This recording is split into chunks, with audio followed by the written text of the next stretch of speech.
بسم الله الرحمن الرحيم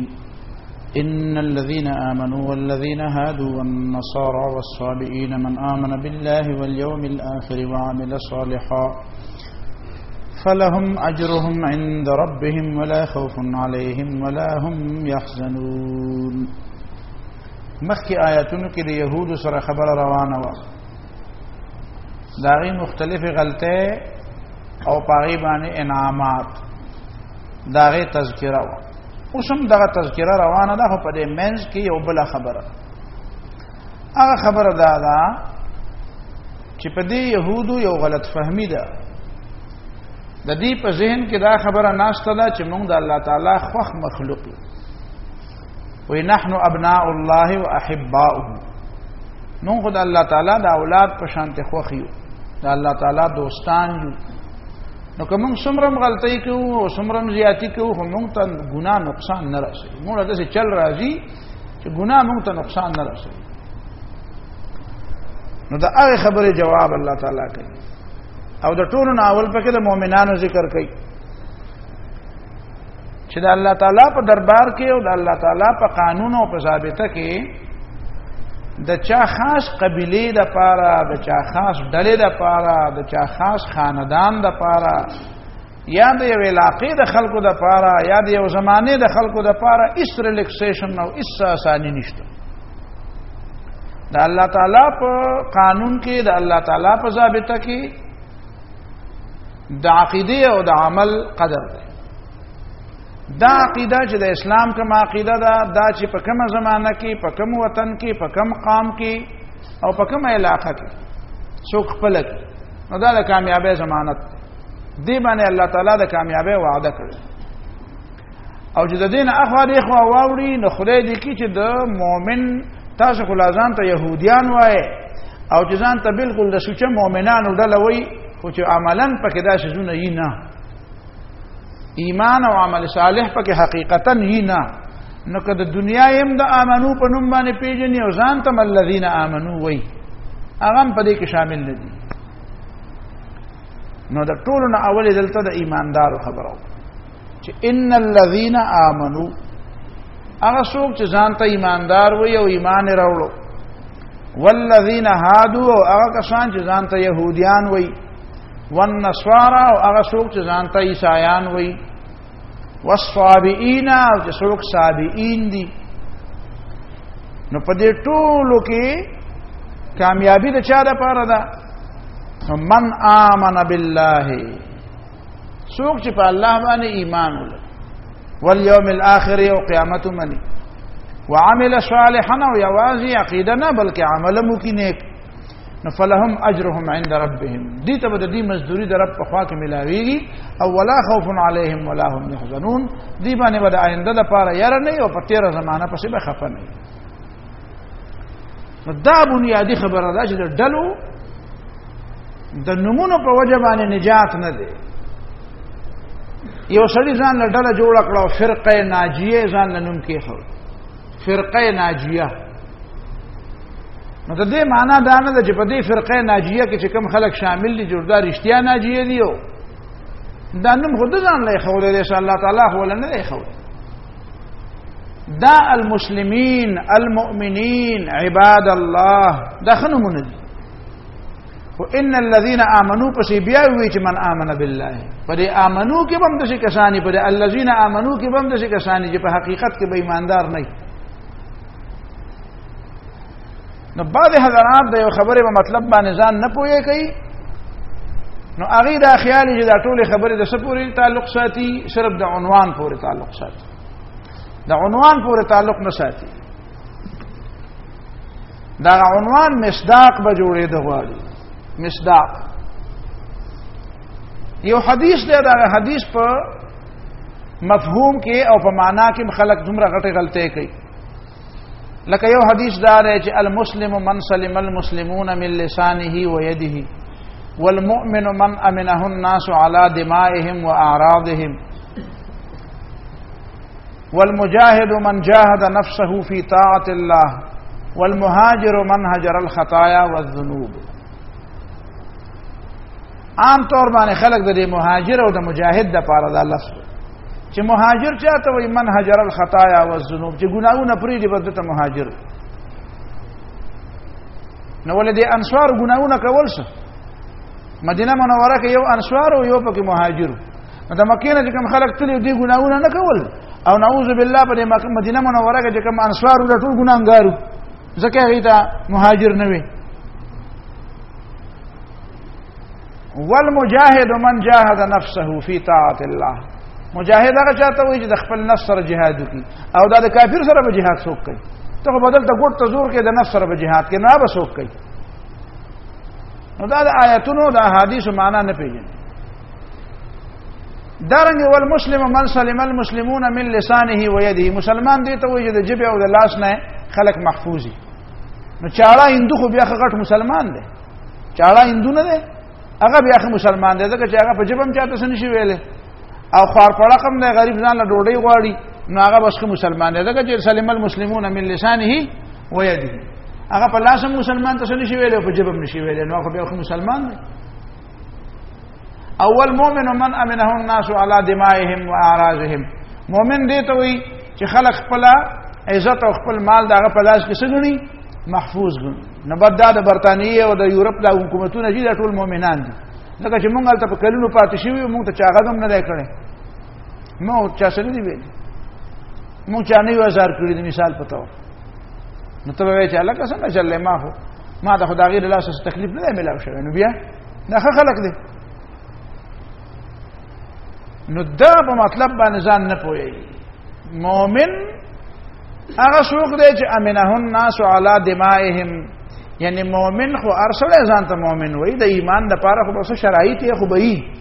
خو په دې کې د انسانانو په نسبت مؤمن نه یادې د الله تعالی په نسبت مؤمن هغه یادې چې پاره کې د امن معنا موجود دی مسلمان یوازې دې ته نه وای چې په لیست کې نوم په مسلمانانو کې چې د مسلمانۍ کارونه کوي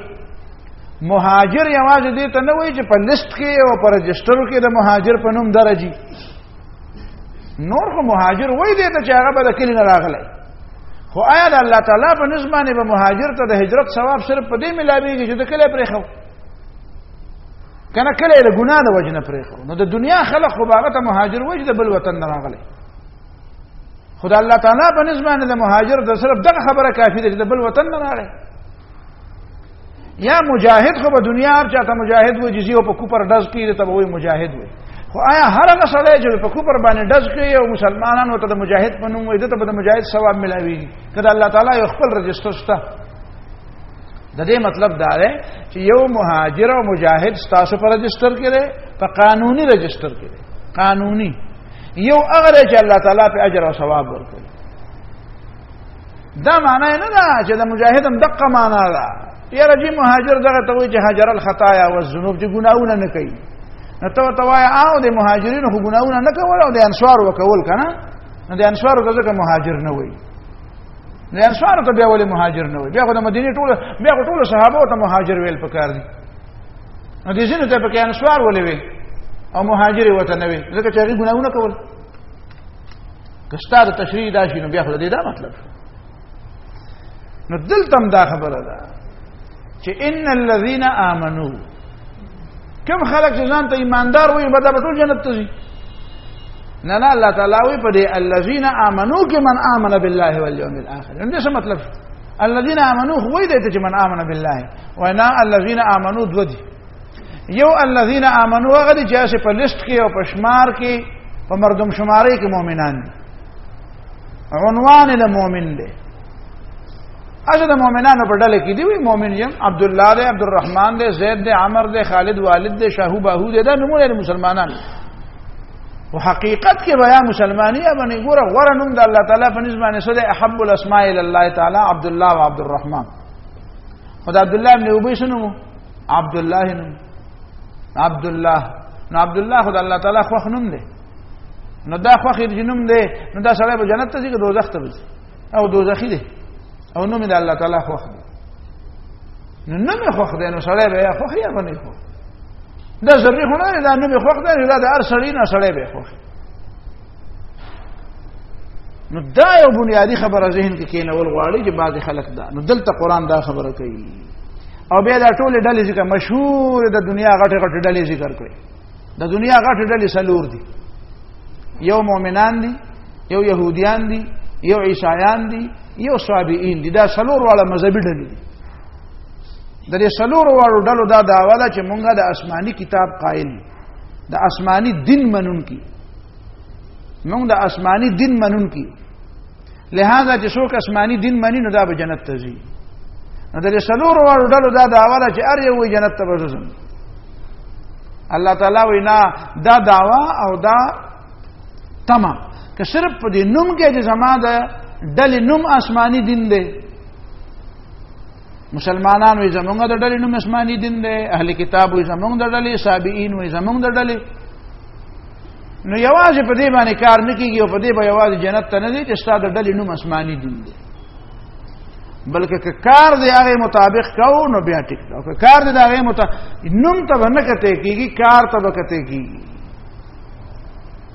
نوم ته نه کته کیږي عمل ته کته کیږي نوم ته نه کته کیږي عقیده ته کته کیږي نو چې عقیده دا وا نو ټیک او چې عقیده دا نه و نو خدای دې کې چې د پیغمبر زوی شي او کنعان کوم ځای ته تلل د پیغمبر زوی شو لستا ها انه ليس من اهلك دا ستاده بچونه نه دي نو بچي خو وو وستا په لار نه دی روان نو دا یو خبره ذهن کې کینه بیا په سلور مشهور ډلو کې د مؤمنانو ډله معلومه ده الذين امنوا هغه قران او سنت منی د پیغمبر والذین هادو او هغه کسان چې يهوديان دي موسی علیہ الصلوۃ والسلام د يهودیت تعلیم نو ورکړي موسی علیہ السلام خلکو ته نو ویل چې يهوديان شي دا د يهودو د لفظ چې د مسلمانې متبادل بیا ځان له جوړ کو د مسلمانې هغه ټکه پاتې شو کني هر پیغمبر خپل قوم ته او خپل مخاطبین ته د اسلام دعوت ورکړي هر پیغمبر قوم ته ویلي مسلمانان شو اسلمو دا ابراهيم عليه السلام ویلو ربنا وجعلنا مسلمين لك ومن ذريتنا امه مسلمه لك وارنا مناسكنا وتب علينا دير مخف ما وجدنا فيها غير بيت من المسلمين مسلمانا ابراهيم عليه السلام تعالى تعالى اسلم قال اسلمت لرب العالمين یعقوب علیہ الصلوۃ والسلام خپل بچو ته په سمانه وصیت کو ما تعبدون من بعدي قالوا نعبد الهك واله ابائك او ونحن له مسلمون عیسی علیہ السلام خپل قوم ته وی حواریین وی آمنا واشهد بأننا مسلمون نو هر پیغمبر خپل قوم ته د اسلام خبره کړي بیا د موسی علیہ السلام قوم ولګید او هغه د اسلام په ځای باندې ځان د يهودیت نوم غوړه د مسلمانانو نه يهوديان شو الله تعالی وتعالى ویل چې يهوديان شو قران وی وعلى الذين هادوا هغه په خپل يهوديان شو الله وتعالى ویل چې يهوديان شو الله وتعالى مسلمانان شو درنګ د عیسایان دي نصارا اغیتم الله تعالی وی او موسی عیسی علیہ الصلوۃ والسلام ورته د اسلام تعلیم ورکړ د اسلام تعلیم ورته لیکن اغي بیا رستو ځانته قران ورته نصارا وی او اغي بیا ځانته بل سنم کې خو ای څوک ځانته عیسایان وی او اوس خو ځانته کرسچن وی دا غي مشهور نوم کرسچن دی عیسائی نو ځانته قران ورته وی چې خامخا بل نوم اله نو دا صفاتینم بیا ځان لواله ځکه چې عیسی علیہ السلام من انصاری الی الله قال الحواریون نحن انصار الله که خامخا یو نوم وای صفاتینم وای نه صفاتینم دا وای لکه موږ ته چې قران وای او حدیث کې وای چې هغه نمونه ځان لکه چې الله او رسول دلې خو دي هغه سدي المؤمنین المسلمین عباد الله نو دا صفات نمونه ټیک نو قران هم دې ته د نسوارا د الله په دې وجوي چې تاسو ځان له اصلي نوم ګدې او د اسلام لفظ پرې دی نو کم از کم یو صفتی نوم ځان له پیدا کړي هغه نوم هم تاسو د دې شان سره مطابق دی او تاسو هغه نوم پرې خو نو بل نوم ځان له پیدا کړي يهود هم ځان ته اوس يهود ځان ته نو يهود هغه ځان ته نو یا ځان ته اسرائیل قران هم ورته بني اسرائیل خو وي نسلی طور باندې یعقوب علیہ السلام اولاد دي لیکن هغه په یورپ کې د دې بل نوم جیوس دی جیوس نو يهوديان ځانته نو دا درې ډلې داش یو بل ډله چې هغه ځانته سابئین والله اعلم هغه به کله ځانته سابئین وای کله به نه وای خدام یو ډیره غټه ډله ده او دینه معلومیږي چې په دې سلورو ډلو کې یو ډله دا غټه ډله ده خو دینه غټه بل ډله وې بیا په قران هغه ذکر کړی وي سابئین سابئین ستوي او دا سوق دي نو په تیره زمانہ کې په دې کې مختلف قسمه بحثونه شوي دي خدا سے تعین چانه ده کړي ځکه چې ممکنه ده چې دا قومونه وا دا نخبه په خلکو کې شریکي وي سنخبه یو ځای وي سنخبه بل ځای وي زمون په زمانہ کې هم د اوسه پورې عام خبره ده چې نه ده چې دا خلک متعین دي چې سابئین چاته اصل کې د سابق معنا سبا یسبو یا سبا یسبو سبا یسبو میلان ته وي والا تصرف عني كيدهن اصب اليهن واكن من الجاهلين صبو صبوت نو صبي معشوم تم پدې وجوي چې هغه یا ارچا ته اعلان کوي ارچا له ورزي یا ارشوک د ارچا خوخيږي هر معشوم د ارچا خوخيږي نو پدې وجه سبایس د دینه اخسته شوی دی یا دا د سبا انا د سبا اج محموس نو د سبا معنا دا سبعت النجوم اذا طلعت چې کله دا ستوره راوخي سبعت ثنیه الغلام د ماشوم او د الک غاخ راوخته داړي راوخته ستوري راوخته یا د ماشوم را طلوع را خطو ته وي اوس دې صابیانو ته صابیان په څه وجه وي نو په دې دوه وجه به وته وي نو یا و دې وجه وته وي چې دا مایل یو شی پریدي او بل شی لی یو مذهب په پرېخو نو بل مذهب واغستو دینه د یو اشاره معلومیږي پر خبرو ځان پوي نو بیا چې ځکه ما خبره کوم پاغه به پويږي که منه او کنه منه خو پوي به پوي چې صبا یسبو میلان او سبا یسبو معنا راختل او طلوع یو شی نو بیا را پیدا شي دینه دا معلومیږي چې دا سابئین یو داسې قوم دی چې دی دا یا خودي کې یو میلان شتا یو توجه پکې شتا حق طرف ته یو توجه پدې کې موجوده ده او دا توجه بر اخکار کیږي لکه څنګه چې په دې وریځ کې په دې شپه کې د ستوري د اخکار شي دغه به एकदम دا وریځ بلری شي او دا او یا معنا دا چې دی په فورا د یو عقیدینه بل عقیدې ته مایل کیږي دینه د یو اشاره معلومیږي چې دا یو مبهمه غونډه خبره ده او یو راز دی په تیره زمانہ کې دا د ډیرو قومونو د پاره دا لفظ ویلې شوی دی او په ډیرو معنو کې دا لفظ ویلې شوی دی خو پر روان دور کې دا یو راز دی چې یو قوم وي او هغه به حیثیت مجموعي به حیثیت قوم هغه به راځي او مسلمانی به قبلي او اسلام به قبلي او دین به قبلي او دا برسي یو ناشنا اونته کې خبره ناشنا خبره دا یو راز دی یو خبره ردی بل دا هغه دا چې حضرت خالد ابن ولید رضی الله تعالی عنہ په یو موقع باندې په یو جنگ کې څه کسان گرفتار نو هغه ورته وی چې صابنا مونږ هم صابیان یو نو د رسول الله صلی الله علیه وسلم او داغه د مرګرو په باره کې وا د خلکو دا رائے و چې دا صابیان اوس الته د صابنا معنا سوا نو دوه معنی کې دي یو معنا د صابنا دا چې مونږه بی دین شو یعنی مونږ خپل دین پرې خو تاسو څنګه یې داسې مونږ هم د پسې تاسو هم د پلار نیکه دین پرېښی بل دین هم اختیار کړی دا خو د دین نو کنه دا خو د قریشو د خلکو دین نو ابتدا کې وګو ممن کې بیا خراب شوی وکړه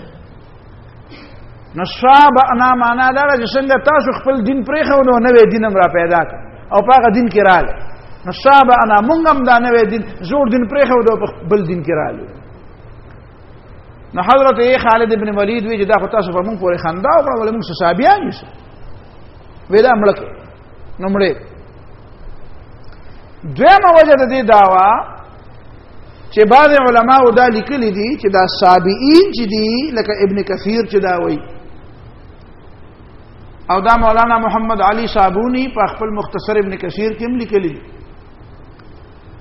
چې عبدالرحمن ابن زید وایي چې اهل دین من الادیان بجزیره الموصل دا د جزیره الموصل په عراق کې په دینونو کې یو دین والا خلق یو مذهب والا خلق او هغه مذهب والا خلق وایي یقولون لا اله الا الله دا غي کلمه لا اله الا الله ده لا اله الا الله وایي هو ليس لهم عمل ولا کتاب خو نه په عمل کې او نه د هدایت څخه کتاب ور سره شته نو فمن اجل ذلك كانوا يقولون لنبي الله والمسلمين چونکه پیغمبر خدا صلی الله علیه وسلم بم لا اله الا الله خلق توي چې لا اله الا الله هو نو تفلحوا کامیاب بشه نو دیو جن په عربو کې دا خبره مشهوره و چې یو قوم خود څه دی چې لا اله الا الله وای نو چې څوک لا اله الا الله وای نه د تبع صحابي وي نو والصابئین او چې څوک د دې وجنه خلک ترجمه کوي چې والصابئین چې څوک بی دین دي یو دین پری دی او بل دین والی ناغي وي مونږ هم بی دینو د دې ته بی دین وي یو دین پری خو د بل دین اختیار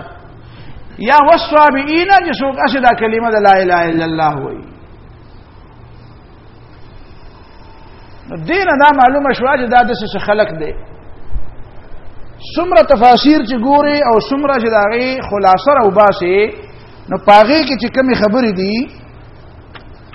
نو دا هغه خلاصه دا چې شو نخې خلکو بیان کړی دي په تفسیرونو اج ټول راجمه کې نو شپګو نه خدل تماتا تراول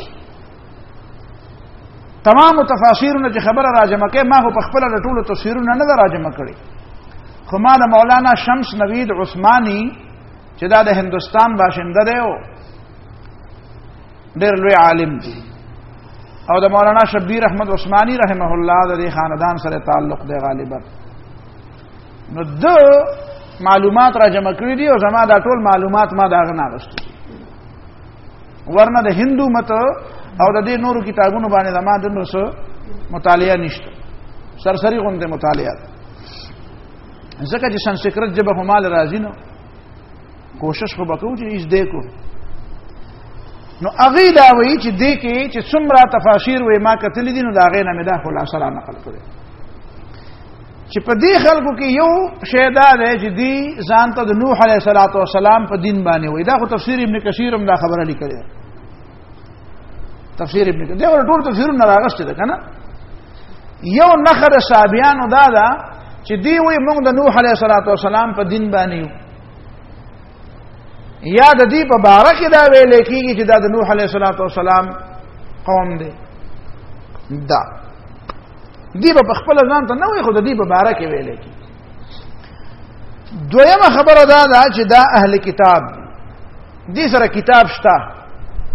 کتاب ور سره شته دی وایي دا آسماني کتاب دی دریمه خبره دا چې دی لا اله الا الله وایي دا د دې کلمه ده لا اله الا الله وایي سلورمه خبره دا چې دا عرب نه دي دا عجم دي عرب نه دي څه دي عجم او د یو آیت ته خدا سے معلومیږي چې دا آریان نسل دی آریان نسل هغه چې کله آیت راشي بیا به تاسو ته پنځمه نه خبرې کې دا چې دی د فرشتو عبادت کوي د فرشتو په نوم باندې ثبوتان جوړ کړي به دا غي عبادت کوي شپږم نه خیدارا چې دی د ستورو ډیر زیات معتقد دي نو د ستورو په نوم باندې بوتان جوړ کړي دا غیم عبادت کوي او د ستورو علم ور سره ډیر زیات علم نجوم کې ډیر زیات ماهرین او ومه خبره په کتابونو کې دا ذکر شوی دا چې دی مذهبا غسل کوي ځان وینځل او غسل کول دا د دې د مذهب یو غټه نښه ده د دې د مذهب غټه نښه دا و خبرې چې پکې راجمه کې او د دې نه علاوه هم څنور ډېرې خبرې دي نو دا خبره په دې هندو قوم باندې ډېر زیاته صادقي دا هندوان چې دي